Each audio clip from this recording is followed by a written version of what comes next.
Hello, everybody. Welcome to the webinar, Driving Quality Conversions for Your Brand with Facebook Ads. I'm Chad Powell. I'm a Senior Account Analyst at Hannafin Marketing. Also write for the blog, and you can reach me at Chad Powell at Twitter. Joining me is Blair Symes, Director of Content Marketing at Dialogue Tech, and you can reach him on Twitter at Dialogue Tech. So who are we, Hannafin? Well, we run PPC Hero, one of the largest PPC-only focused blogs. We also run HeroConf, which is one of the only PPC specifically focused conferences out there. We're also a marketing agency representing clients across all verticals, all different types of industries. Some of our clients, as you can see here, range really all over the place. You know, anything from retail to lead gen, sports-oriented, healthcare, gardening, you name it, we definitely represent it. So hey Chad, this is Blair. Hi everybody. I just want to say a quick word if you're not familiar with Dialogue Tech. So we help marketers measure and optimize the impact of phone call conversions on the customer journey. So our customers include many of the world's biggest brands, the agencies they work with, and small businesses that value phone calls. And they use Dialogue Tech to measure and optimize marketing ROI from those calls. So with that, hand it back to Chad, and I look forward to discussing calls a little bit later in the webinar. And always remember, you can reach us during the you can reach us at ThinkPPC right on Twitter as we're going through the webinar. We'll be following that and looking for questions. So please take the time to reach out to us. So we have plenty of questions to answer at the end of the webinar. So we're going to have a quick poll here just to help us understand the PPC experience that our listeners have. So please answer with your experience, whether it's less than a year all the way up to 5+ years. We'd like to do this just to help us understand who's listening and who's interested in our content and the experience level you have, which helps us better focus our material. So Blair, while we're waiting for people to fill in their poll in here, how long have you been involved with Dialogue Tech or in PPC in general? Well, I've been with Dialogue Tech around 5 years. If by PPC we can go back all the way to AdWords, then probably since over 10 years now. I think since 2004 or 5, I believe my company started with AdWords. So it's been a while. I don't know what that is in dog years or PPC years, but it seems like a long time. Gotcha. Sounds good. Yeah, my experience is a little bit shorter compared to that. I have been at Hannafin for 3 years, a little over 3 years, and that's really where I started with PPC, with our homegrown training program and things of that nature. But I've dabbled on my own before then, running some blogs and things like that with other places. But it looks like our poll finished. Looks like the bulk of our respondents say that they've been less than 3 years, so either less than a year or 1 to 3 years is 70+%. So we'll keep that in mind as we continue through the presentation here in the webinar, and like I said, keep those questions coming for the end. So I want to start here with why Facebook matters. Really, it's the largest and most robust social network out there, and I'll define robust as we go. But that's really the reason it matters. If you're going to be in social, you have to start where the size is, where the most reach is, right? That's where you're going to get generally the most bang for your buck. And then from there, you can sort of work your way out. Here, I just want to set a little tone for why I'm talking about Facebook and why Facebook's important and as a whole, and why it's important to other social platforms. So here, a lot of people don't realize how much of a head start Facebook has on other platforms. You can see I mentioned a bunch of different social platforms here, SnapChat being the most recent, 2011. I do include Instagram. I know that Instagram is owned by Facebook now, but it is a separate platform. It was a separate platform most of existence. But even thinking about that, if you add Instagram along with Facebook, you get a ton of reach there, a ton of size.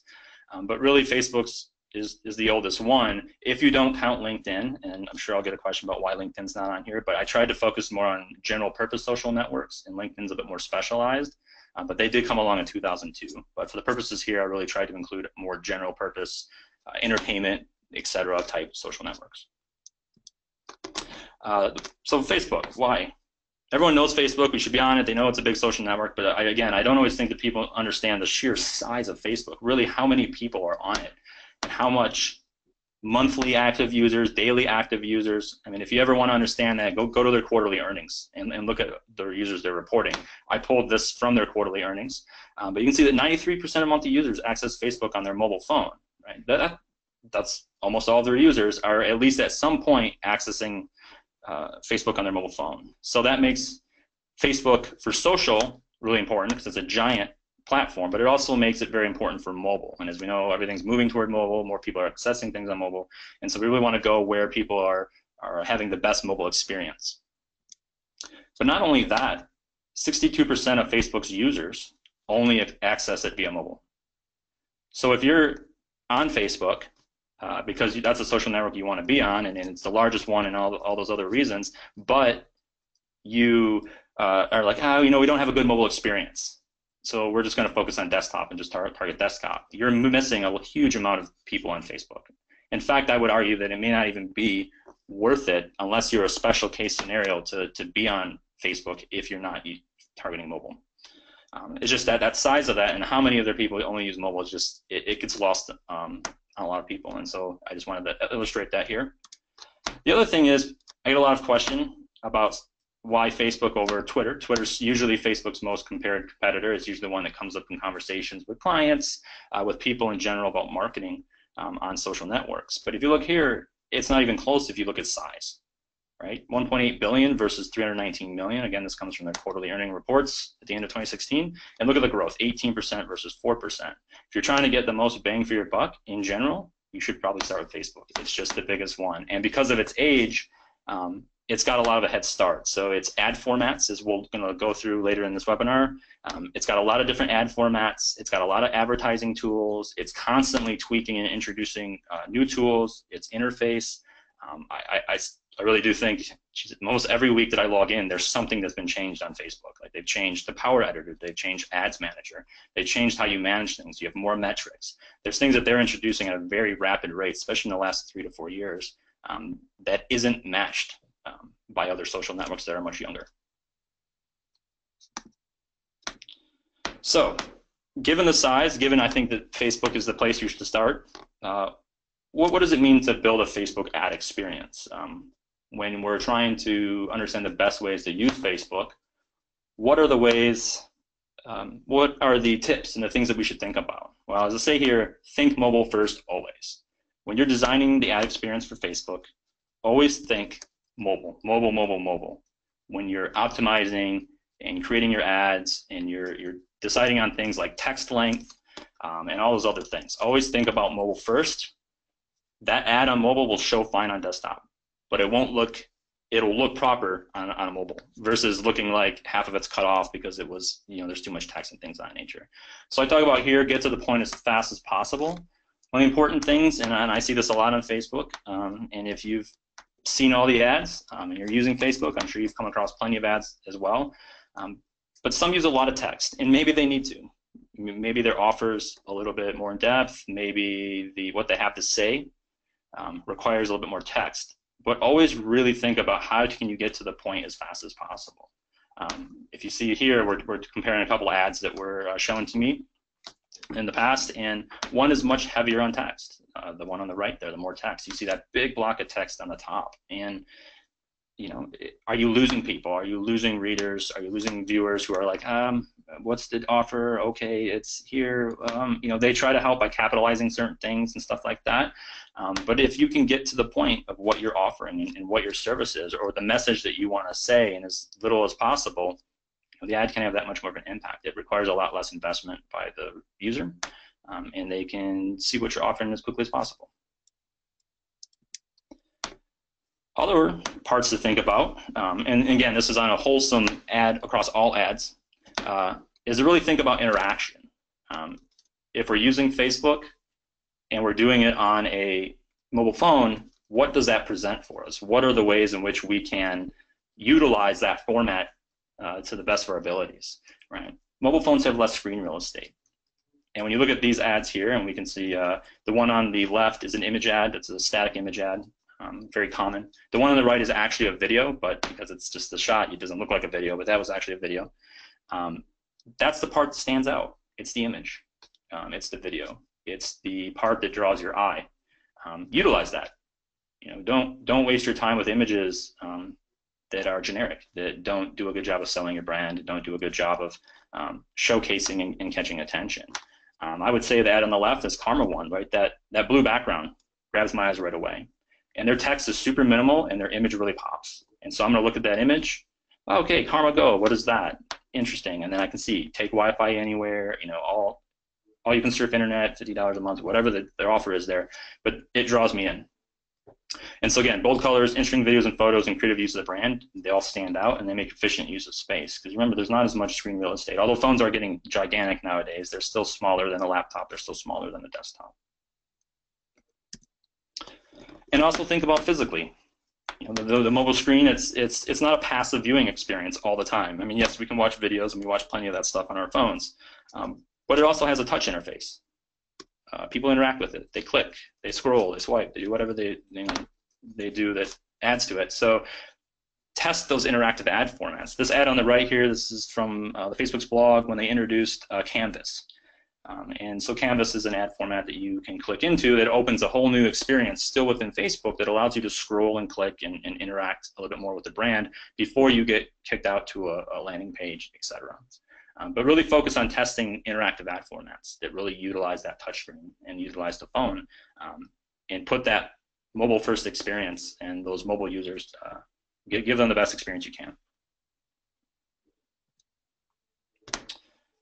And once you've done that, and once you've really thought through your ads and how you want them to look and the images and the text, then figure out how best to optimize. Within the interface, you can sort your columns. Not only can you sort them by Android versus iOS, but you can also sort them by Facebook mobile newsfeed, Instagram mobile newsfeed, because you can place Instagram ads from within Facebook. You can see which devices work best where.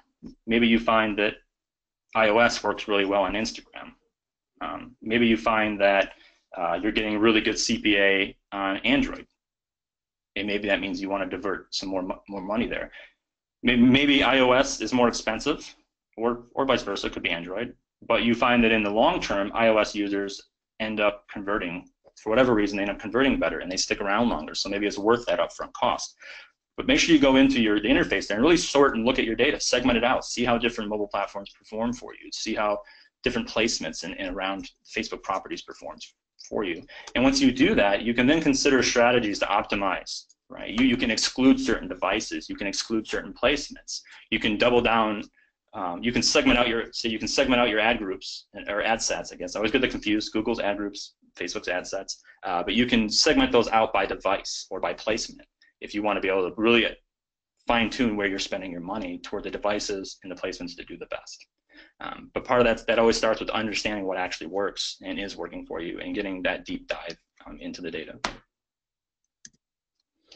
This is an easy one, but one I see all the time. If you've ever seen an ad that looks like it's full of text or it doesn't make a whole lot of sense, a lot of times it's because it was designed on a desktop and they didn't preview it in mobile mode, right? To see what it looks like in mobile. So make sure that within Facebook, you can see here, the arrow points to the mobile newsfeed. You can preview all the different types of placements and formats for desktop, mobile, feature phones, even if you have a non-smartphone, audience network, and all these other things. But make sure you do that and say, okay, I built this ad on my laptop, but what does it look like on a mobile phone or on a smartphone? And what you might find is maybe in the back or the bottom of the ad, you included way too much text and it got cut off, and now the ad doesn't make a whole lot of sense. And so now you're relying on somebody to click through with half the information or very little information because it's cut off to your landing page. Maybe you want to go back and change that and make sure it's not cut off because you need less text. Those are all things you can see here. And again, very, very simple tip, but something that I think gets missed often. All right, so those are some of the more general tips for Facebook. But what we're going to go into now is just do a summary of some of the formats and what they can best be used for. What I'm going to focus on is the general ad formats, and they work across different objectives. So you can use a video whether your objective is conversions or local awareness, or just whatever your objective might be, to drive clicks, to drive conversion, doesn't matter. These formats are sort of general purpose, and then you sort of match them to your abilities and your messaging. So the first one here is the static image ad, single image. This is the one that's most common. I see it all the time. I'm sure everyone out there has seen this type of ad a million times. But it's a single image with some text. In this case, your image reigns supreme. That, as we discussed a little bit ago, it's the one that you want to focus on. Your text really complements the image, so you want to rely on the image to do the heavy lifting and then add the text on top of it to sort of clarify anything else. You can see that here. Sophie's a financial company. It's hard to convey loans in an image, but they convey happiness, but then they explain in the text sort of what they're offering. And here the interactivity is really visual. It's about seeing this ad and then clicking and going to a landing page. And so common uses, usually it's to drive traffic off-site, and it allows you to sort of create remarketing audiences, because once you drive that traffic, you can create marketing audiences based on the pages visited, and then create a more tailored remarketing campaign based on their behavior. But this is probably the best place to start because it is the oldest and most used ad. And then any other ads as we go through, I would test against this and see how these other interactive ads stand up against this, the sort of foundation ad, you might think of it as. Stepping up to interactivity with the carousel, very similar to the previous ad, except for it allows for some scrolling behavior. So we get some of that physical scrolling behavior where we can scroll to the right, see different images, see different text. It allows you to highlight a bunch of different pieces of information and imagery, and you can also put video in here in each of these little boxes. But it allows you to highlight a bunch of different things in one compact ad format. But because of that, you don't have as much space for text and some of those other things. So you just have to really be aware of that.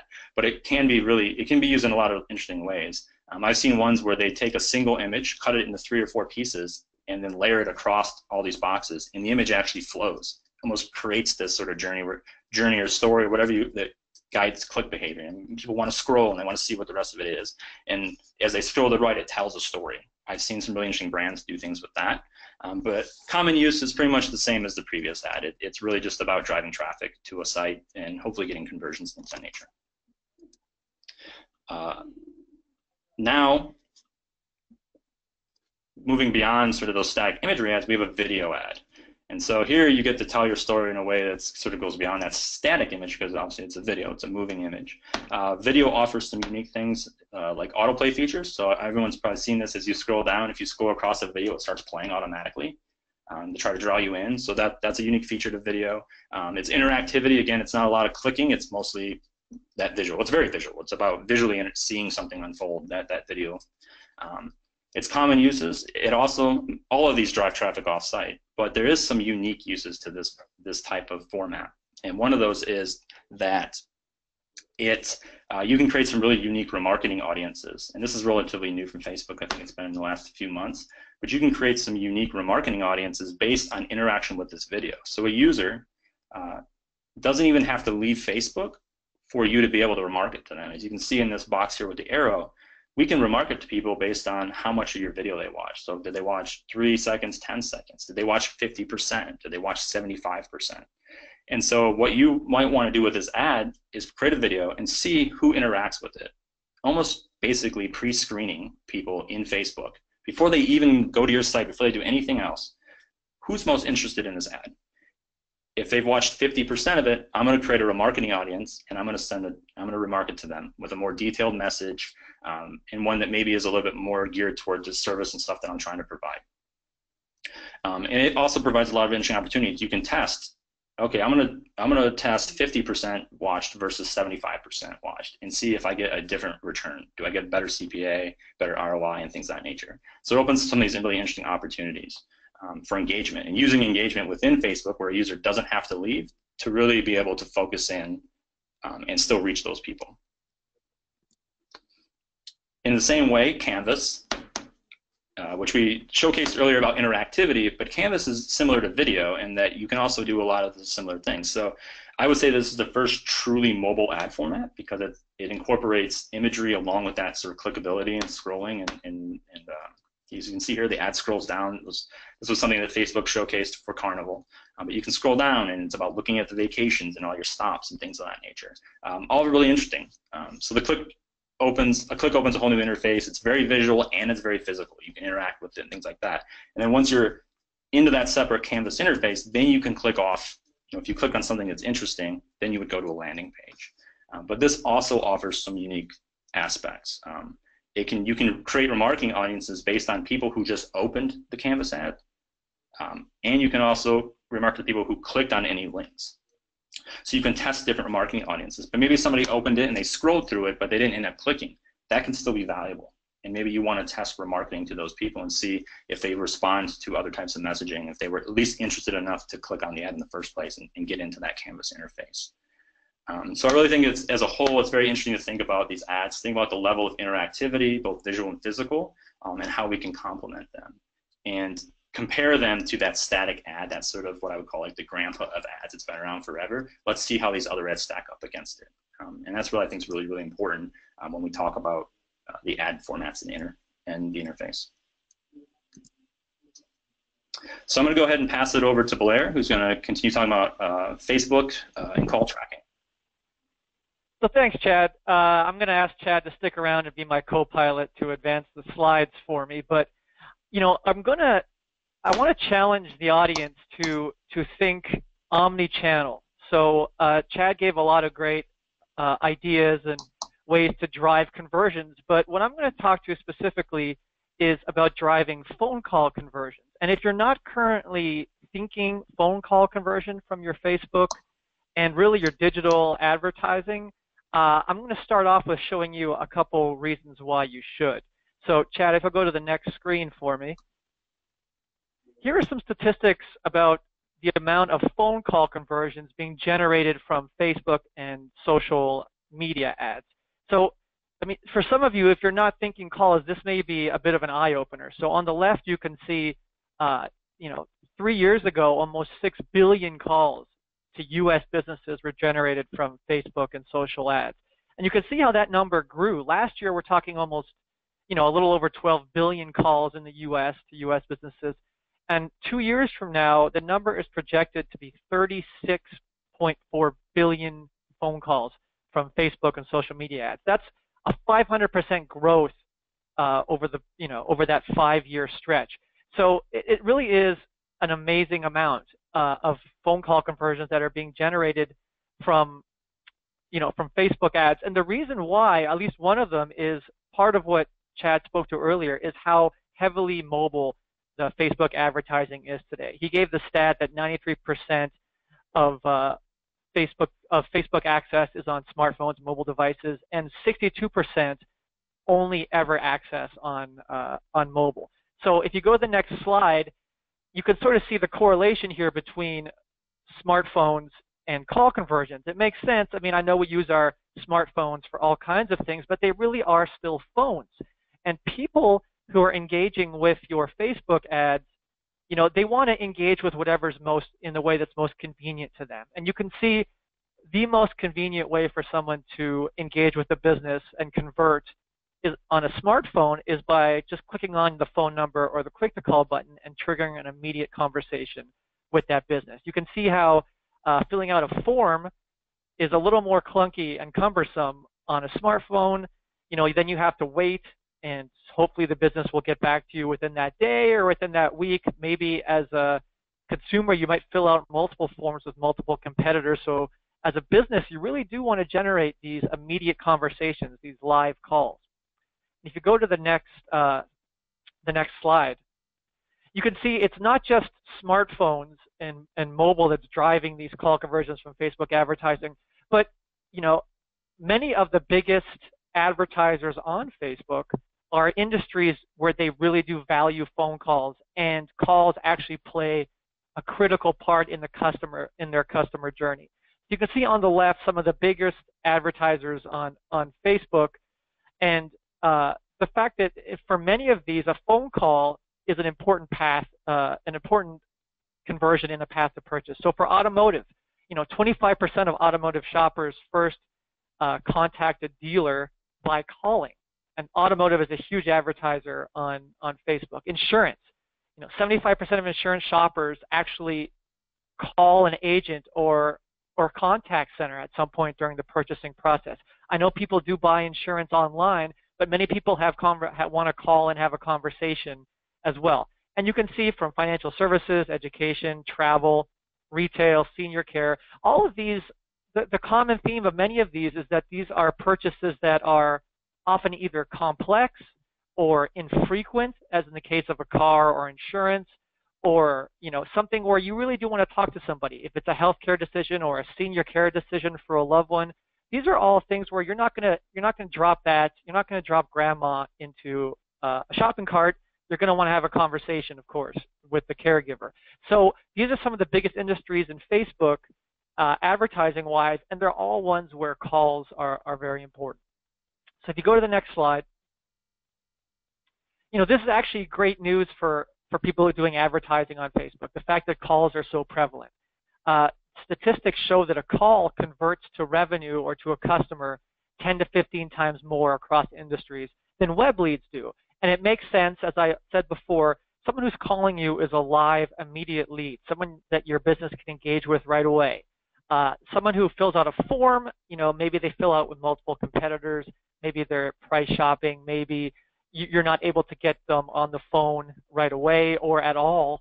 So phone calls just convert more. These inbound calls are extremely valuable. You can see the stat on the right, that calls will influence over $1 trillion in consumer spending this year in the U.S. alone. That doesn't mean that someone's buying a car over the phone, but it does mean that they're calling the dealership to schedule an appointment, or they're calling their doctors to schedule an appointment, and then they're going ahead and visiting. So calls are not only prevalent on Facebook advertising, but also extremely lucrative as a conversion. If you go to the next slide. So I want to give you some tips first about how to drive calls from Facebook. So some of the ad strategies, Chad obviously touched on some great strategies for conversions overall. I'm going to drive in specifically for calls from Facebook and show you some of the strategies that Dialogue Tech customers use, as well as some of the top marketers across industries use to drive these valuable phone call conversions. So if you go to the next slide. So obviously, just like with AdWords, there's call extensions, and Bing has call extensions. There are call now buttons that you can use on Facebook as part of local awareness ads. You can see some examples here from Liberty Mutual Insurance and Mattress Firm. You can use a call now button as the call to action. So when someone clicks on that ad, they will trigger an immediate call from the Facebook interface directly to your business.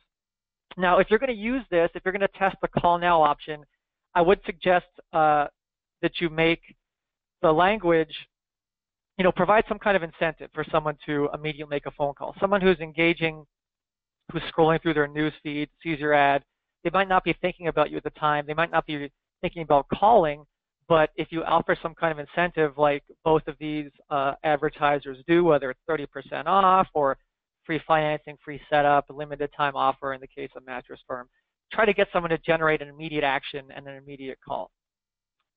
So if you go to the next screen,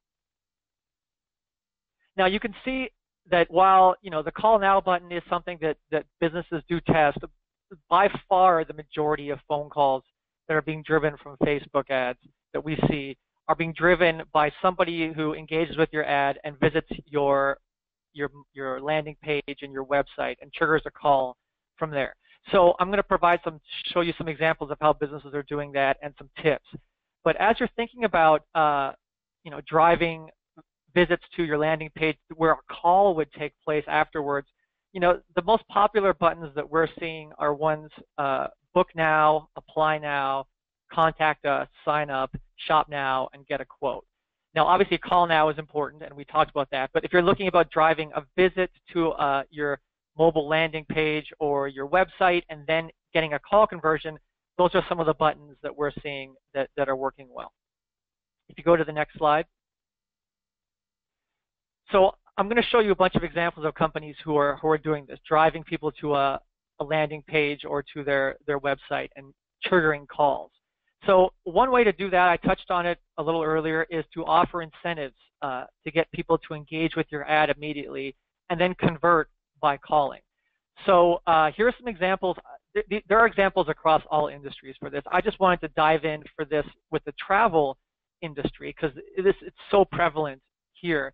It's by providing some kind of offer or, to get somebody to engage with your ad. So for example, on the far left, Hilton Hotels and Resorts, 25% off, for Hilton members, worldwide sale. And as you click on that ad and engage with them, they have the ability for you to call the hotel directly, ask questions, book a room. Westin Hotels and Resorts in the middle, they're offering a 4th night free. They're testing that offer, and you can see on their landing page they've got that click to call button in the bottom. Call and mention the promo code to get that offer. Marriott, they're offering 50% off your 2nd night. They're offering free Wi-Fi, which is always good. If they know that you're a smartphone user or a mobile user, maybe free Wi-Fi is important. They're giving that a test. And again, they've got those call to actions of the phone call front and center on their landing page. So if you go to the next slide,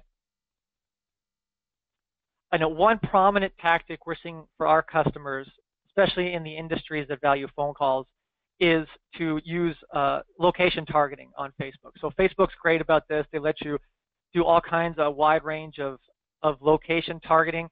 You can see on the left, smartphone users are 3 times more likely to purchase based on location than a tablet user. So even when we're talking about mobile in general, when you're targeting smartphone users, they are looking often for something that is within their immediate area. So, and you can see the industries where there are statistics around people wanting to shop locally, from insurance, finding an agent nearby, or people who are looking for same-day bookings on hotels want something close, which makes sense. Automotive, obviously they want a dealership near them, and so on and so on. These are all industries that value those phone calls, where phone calls are an important part of the customer journey. If you're one of those, use location targeting to really see if you can get somebody to engage with you when they're in your vicinity. So if you click on the next slide, Chad touched on this as well, but I think it's very important to use different creative for your campaigns to combat what's called ad fatigue. So we all see this, as we scroll on Facebook, we see the same ad or the same imagery over and over again, and we just tune it out. So I love this example, very playful example from Geico, a major investor in Facebook advertising. You can see they all have the same type of theme, but they all have a punchy, catchy image. Again, this is Facebook. People go onto Facebook, see images of children and pets and videos and such, things like that.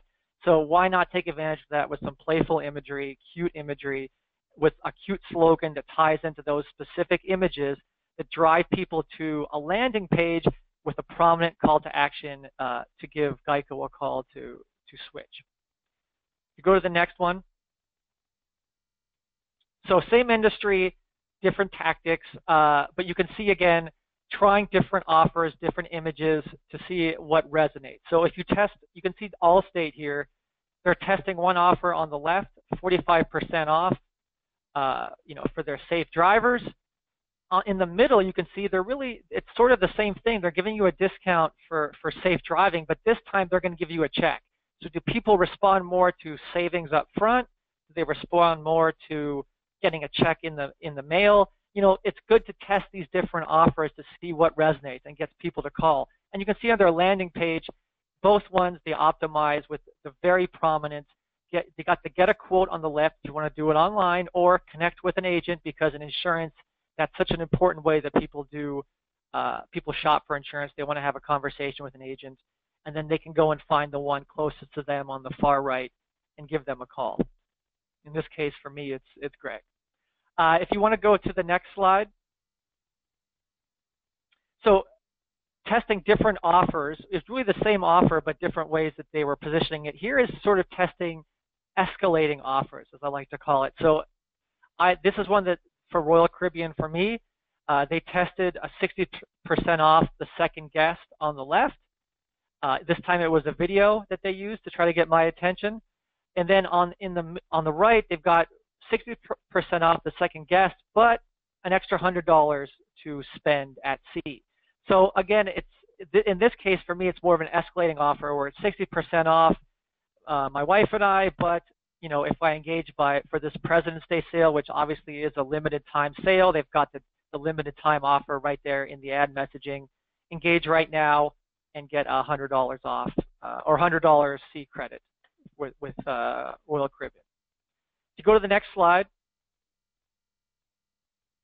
So I want to talk, obviously I showed some examples there about landing pages and the website, how to optimize it to get people to call, but I really wanted to provide a bunch of examples. This is really important.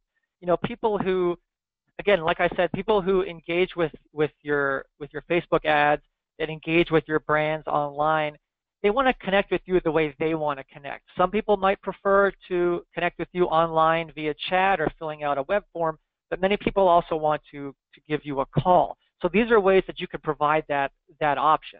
So on the left, you can see Dish TV. Most people, or a lot of people, I actually am moving and just signed up with Dish. So I wanted to call and get some pricing, special pricing for my cable package to make sure I had the right channels, make sure I had HBO for Game of Thrones, make sure I had Wi-Fi for my condo. So here you can see this is a landing page optimized to drive calls. There's not even a form. They've got calls is what they want you to do.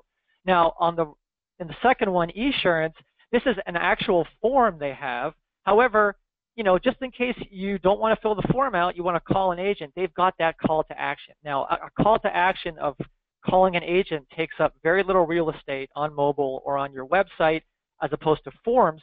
So it's easy just to have that there, and I would totally encourage you, even if you're driving people to a landing page with a form, give them the option to call. Now, the options on the right for Dish and for Celebrity Cruises, this might be a little extreme for some folks, but I wanted to show you why, people are really optimizing for calls. Now, when you come to this landing page, the first thing you see is a pop-up where they are saying they're basically really getting that strong call to action of calling you, which you have to X out of before you go to their landing page. Both examples are different, but they both have that same pop-up call to action that you can X out of to give you a call. And it's just one example or two examples of how these businesses, some of the biggest in the world, are trying to drive those important call conversions from Facebook. On the next screen, so those are landing pages. I wanted to make sure that we covered, most people or some people don't always convert on your landing page. Sometimes they scroll through your website before converting. So make sure you don't just optimize your Facebook landing pages, but your entire site for calls.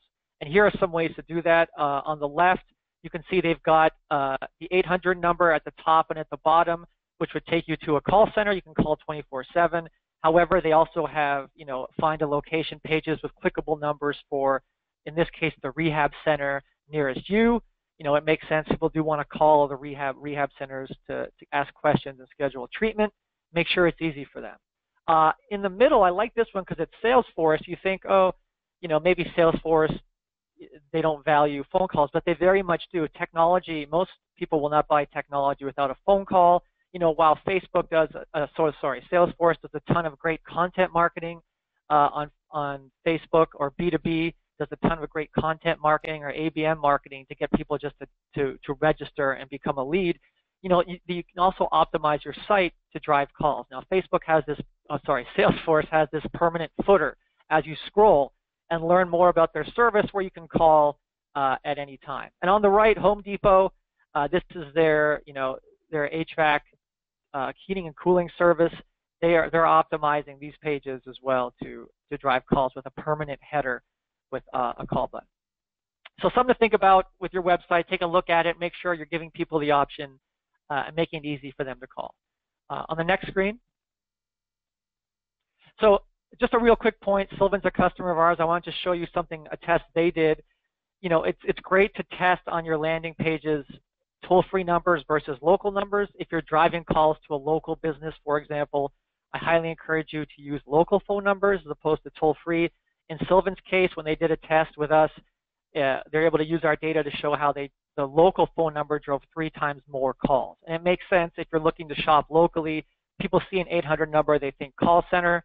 They see a local number, they think a business near them. So just something to keep in mind. There are many tests you can do on to optimize your website to drive calls.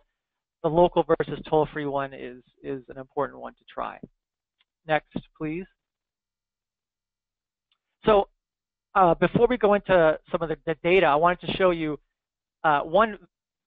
Chad talked about some targeting options when it comes to device targeting, for example, or browser targeting on Facebook. You can also target people who have visited your site and called you in the past. So if that's one way to show that someone who prefers calling as their means of conversion, you can target those callers specifically with an ad and a landing page that encourages them to reach out and call. Or conversely, if someone's called you before and you wanted to exclude them from seeing your ads because they're already a customer and you don't want to pay to have a customer call you again, you can do that as well. That's just one ad targeting option for Facebook. A second one which works really well is you can use lookalike audiences. So if you know the type of person who calls you, the type of experience, the characteristics of a caller, you can actually build lookalike audiences within Facebook to expand your reach and find new audiences who are likely to call, and again show them an ad experience that's optimized for phone calls. And a customer of ours, Comfort Keepers in Senior Care, they do this with digital ads, and they have driven 4 times the calls by creating lookalike audiences from callers that have called them before. So 4 times the calls versus just a regular, the next best ad targeting option. So it's something to think about and try. On the next screen. So I wanted to go into some of the tactics you can take if you're looking to drive calls, how to take more of a data-driven approach to driving calls the same way you do clicks. I assume if you've come to PPC Hero webinars before, you're well familiar with how to use data to measure and optimize the online conversions for different channels. Now I want to show you how to use those same tactics to do that to drive calls. So if you go to the next slide. So a data-driven approach for calls really involves 4 main things. First is the attribution piece, getting that data, which we'll talk about what data to capture about the call, integrating that data with the tools you use, whether it's, if we're talking about broadly digital marketing, whether it's AdWords or your CRM system like Salesforce or Google Analytics or a bid management tool like Kenshu or Marin or Acquisio or DoubleClick, integrating that data in there so you can use the call data with the online data to make really good algorithmic optimization. The third is an interesting one I'll cover just briefly a little later on, is personalizing the caller experience, and ways marketers are doing that now. So you think about personalizing the website experience, the online experience, but marketers don't always think about, you can also do something to personalize the caller experience, and I'll show you a couple tips in a second. And lastly, of course, taking all this data, measuring and optimizing, to drive the right kinds of calls for whatever that is to your business, whether that's an appointment or a customer, making sure that you know what's driving those calls and then optimizing to do that. So if you go to the next slide, you can see some of the data, the 5 main buckets that we recommend to our customers to capture. So the first around calls is marketing attribution. So I'm talking broadly now, but measuring the marketing channel, the ad, the keyword search in terms of PPC, and whatever marketing source it is that drove the call. So for Facebook, it would be the ad and the landing page, for example, of what drove the call. That leads into number 2, which is the website interaction. So knowing that somebody came from a Facebook ad or a search ad or a display ad, came to a landing page, either converted from that landing page or clicked through your site and converted from a different page, capturing all of that data and connecting it to the caller themselves, which is bucket 3. So having all this, you have the data around what drove the call, you connect that to who the caller is, their phone number, where they're calling from. So are they calling from Chicago or Dallas? Many of us do optimizations based on geography, different bidding strategies or different targeting strategies for geography, knowing which ads and landing pages are driving calls from which geographies. The time of day, of course, we do optimize for that often. So all that data, connecting all that data at the time of the call to the call. And then we recommend analyzing and capturing the conversation. So you're sending calls either to a call center or perhaps to a store or a dealership or an office, whatever your business is. As a marketer, there's so much value to be able to capture those conversations and analyzing them to see, hey, who answered the call, where did it go? Was it even answered, or did it ring and no one answered? Did you actually waste money on that call? What was said during the call? How long the conversation lasted? These are all data points our customers use in order to really get a sense to some data and insights into what kind of call it was, the call experience. And lastly, the holy grail, of course, is sales outcome, connecting all of this to what actually, was it a quality lead? Did the call convert to an appointment or to a sales opportunity or pipeline? And ultimately, did it become a customer or revenue? And then using all that data, you know what's driving calls that are converting, having the biggest business impact, then optimizing your ad spend and your website experiences to drive more. So next slide. So a quick example of how that's done using Facebook ads. So you've got Shopper 1 and Shopper 2 here. One person sees that your Facebook ad, this is a customer of ours, Sylvan. They go to the landing page, they make a call. The second person clicks on a different ad. They go to a landing page, they see a different phone number. So they're seeing, both customers are seeing a unique trackable phone number that they're using. This is how call tracking works on a website. A unique trackable phone number is automatically displayed for each person based on who they are, based on the source of how they found your landing page. That number is a number they'll see throughout your site experience. If they do call, that number, all that data will be tied together along with, the Facebook, the channel, which is Facebook, the ad, the website interaction, then all that data I talked about before, the time of day, caller geography, etc.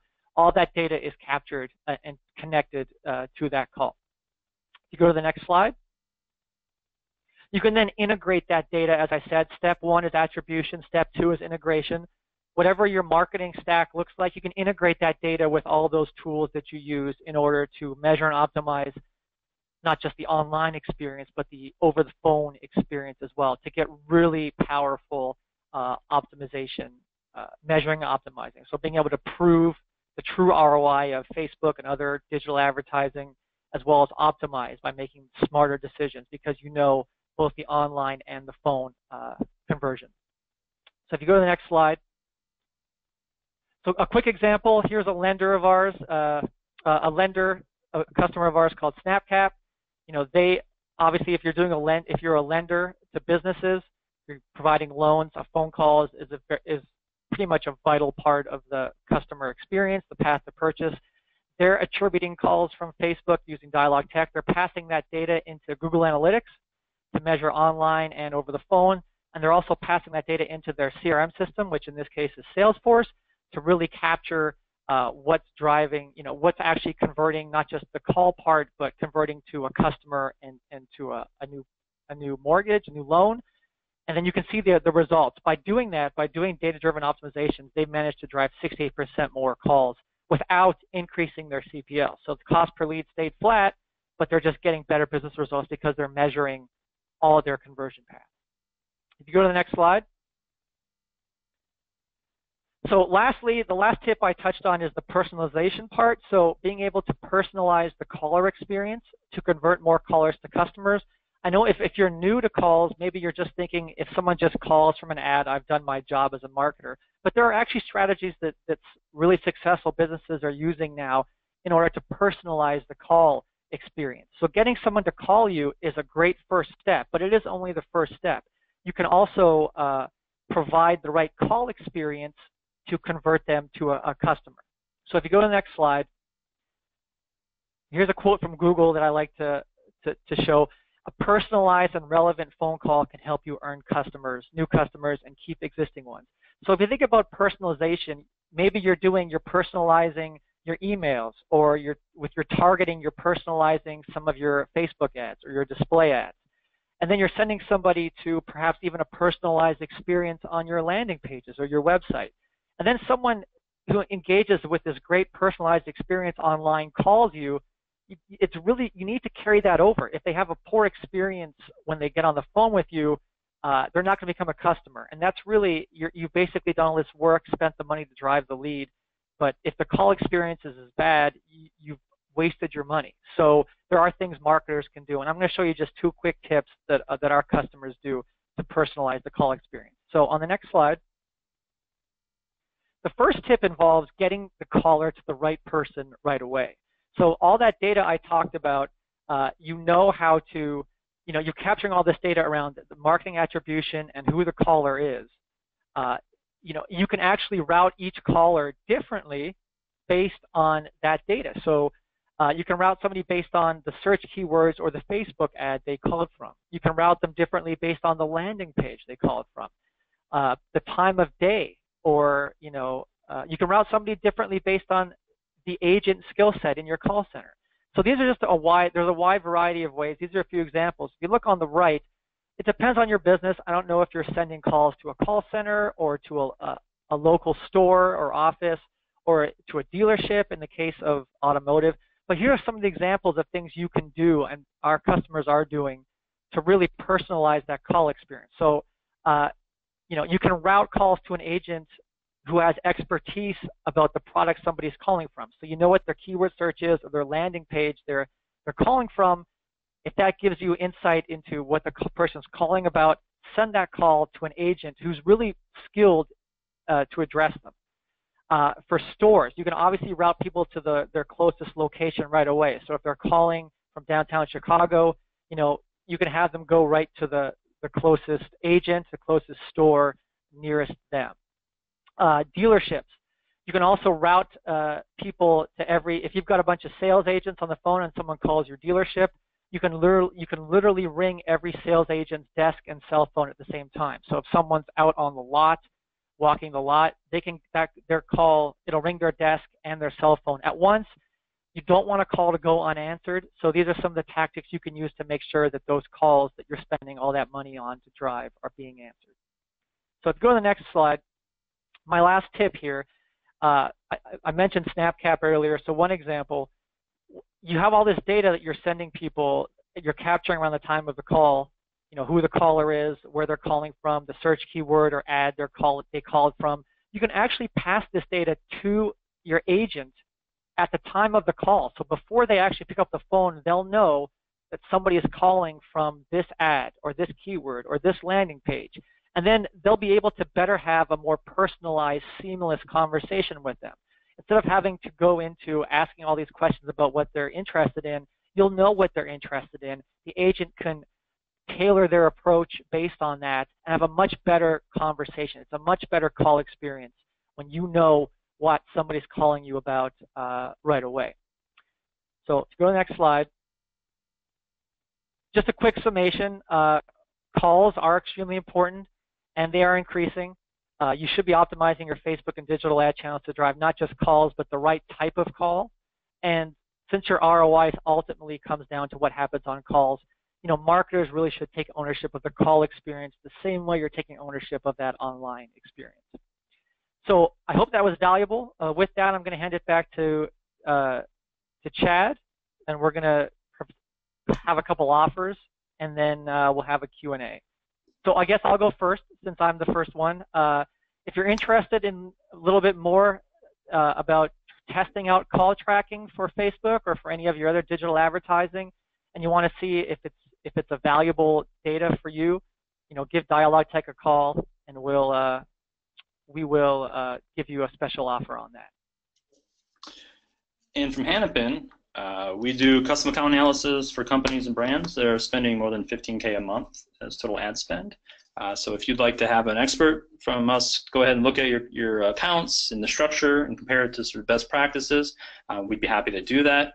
We also suggested for in-house teams that if they they want a fresh set of eyes or to have some extra help, we're happy to do that as well. All right. While that offer is up, we are going to start to get into the Q&A section. I know we're a little bit tight for time, so we're going to try to get through at least a few questions. Give me 1 second here, just looking through the questions. Let's go with this one. I got one for you, Blair. Says, how can you build lookalike audiences based on call conversions? Do you have to set up call conversions as a website action in the Facebook pixel? That might be kind of both of us, but if you want to start.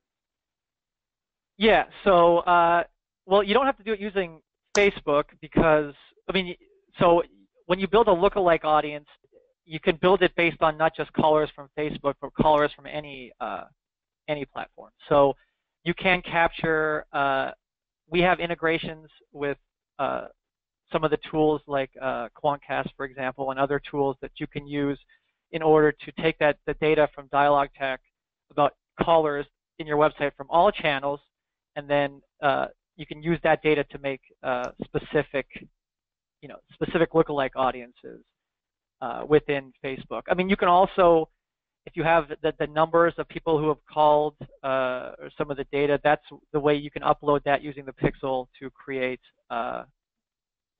you can use that to create the retargeting. But for the lookalikes, yeah, I wouldn't just restrict it to Facebook. I would use it for all your audiences as well. Sorry, if you want to add that to that, Chad, please go ahead.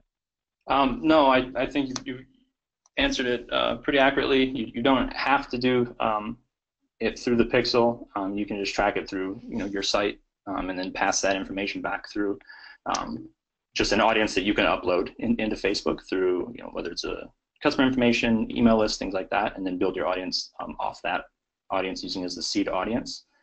Yeah, Facebook's great about lookalike audiences. They make it pretty easy. Yep, absolutely, and Facebook has a lot of data. A lot of first-party data, and so their lookalike audiences I find are some of the better lookalike audiences across a lot of different platforms. Their lookalike, it's a tongue twister a bit. Their lookalike audiences tend to be pretty accurate and pretty good. Not all the time, but they can be very good. Looking through, so a lot of these questions are sort of applicable to both of us. So, but we'll start with this one. Someone had a question about passing an ad to a call center agent. And giving them the context. It looks like they're asking more about sort of the logistics of that, or maybe how you guys go about doing that, or how they would set it up. Yeah, I mean, if you have, I don't want to be too salesy, but for our product, I mean, if you use Dialog Tech to track calls, it literally can be done via a screen pop where it shows up, like it can show up on their screen. Or if you're interested, just give us a call and we can show you an example. But that information can be passed in a call center. It'll just pop up at the time of the call as a screen pop, all that data. It can live within Salesforce or your CRM system as well. If you're on the road, you can also do it through a whisper message where it's actually an audio, you pick up the call and before your call starts, it'll audibly whisper, call from this keyword, from this ad, from this person. And you can actually hear it, but the person calling you doesn't hear it. And then you can just say, I'll take the call, yes, and then you can start. So it works outside the call center too. Sorry if that's a little too product-y an answer for you. So we have a question here that, again, it's this one that I think that both of us should answer. So what's the best way to drive phone calls for your business through Facebook advertising? Which format's the best to use? I mean, we did definitely include parts of that throughout this presentation, but sort of a summary, as far as my understanding with actually the call now, call to action, right, is through local awareness ads. Correct. So if you want to drive, if I'm in a town and I'm looking to buy something and there's a local store, that I could go to, a mattress firm, an example, they're all over the place, or something to that effect, then you could market to me based on my location with a local awareness ad as your objective, and then have that call now. If you're doing more, sorry, go ahead. No, I was going to say that, if you're going to do that, you could do targeting, maybe even layer on like a retarget. So this person's called you before but didn't convert. You can also layer on that extra level if you really want to make sure. But as I'm sure you're going to say, and I'll let you go because I've been talking too much, it's driving people to the landing page is often the best way to get that call. Yep, that's where I was going to go. If you're doing more of a national campaign, or even if you are doing regional targeting, but you don't have regional stores, or maybe local awareness doesn't make sense, and you're doing more just conversions and things like that, your efforts are really going to be based around optimizing your ads, finding the best messaging, finding the best format, that whether it's the canvas or video or static ads or carousel, and doing testing to find the best format message that drives somebody to a landing page. And as Blair mentioned, then from there, you click the call, and all those things can take over on your landing page. Those can really be the way to go from there. But local awareness ads are really the only way within Facebook to actually direct a call directly from within Facebook. Yeah, it's not like AdWords where you can sort of have a call extension in any ad. It's not the same thing. Yeah, there's a good chance that that's all coming at some point. Facebook, I would think. Facebook's constantly iterating and changing things, but I don't have any knowledge of it being in the pipeline, but I have to imagine it at some point.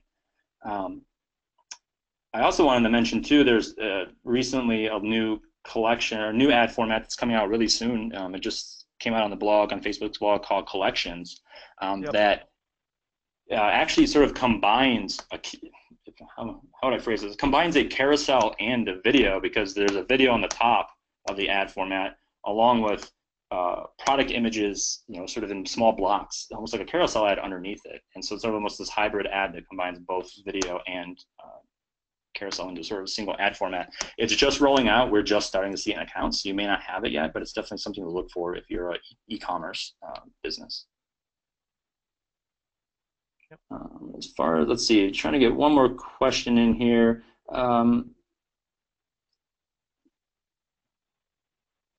Got a question here. It's just about Facebook being mobile first, and would you suggest running them on desktop? No, absolutely not. When I say mobile first, I mean that when you think of your ads, you optimize them and you create them, is that you think about them being shown overwhelmingly on a mobile phone, and that's how that experience should be created. And maybe you'll run some more mobile-focused experiences like Canvas and things like that. But you can still have those ads show on desktop, and they're fine. They don't show. Canvas, I believe, is mobile only, but other formats. Actually, I'd have to double check that. I think it's mobile only, but I have to double check that.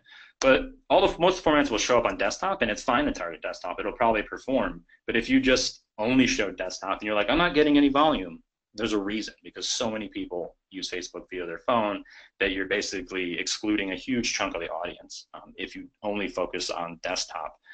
One thing you can do if you're curious about what that looks like, you could segment out the two types of traffic, and you could run, say, an ad set. You could have a campaign and separate out your ad sets, have everything be the same, but have one only focus on desktop and one only on mobile. And then you can kind of see the performance difference and see what's performing better.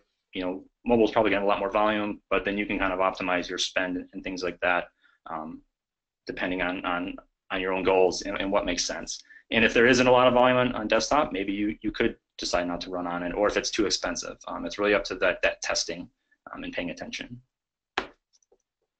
Okay, looks like we're out of time, so we are going to go ahead and call it there. It was really nice being able to spend time chatting about this with you, Blair, and discussing Facebook. I spent a lot of time in Facebook and social places, so I'm always happy to talk about it. Yeah, likewise. I hope people enjoyed it and found it informative. Thank you.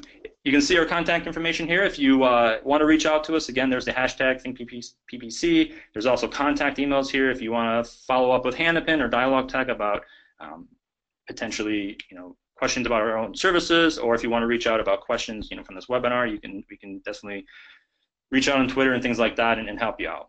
I want to thank you for your time and have a good rest of the day.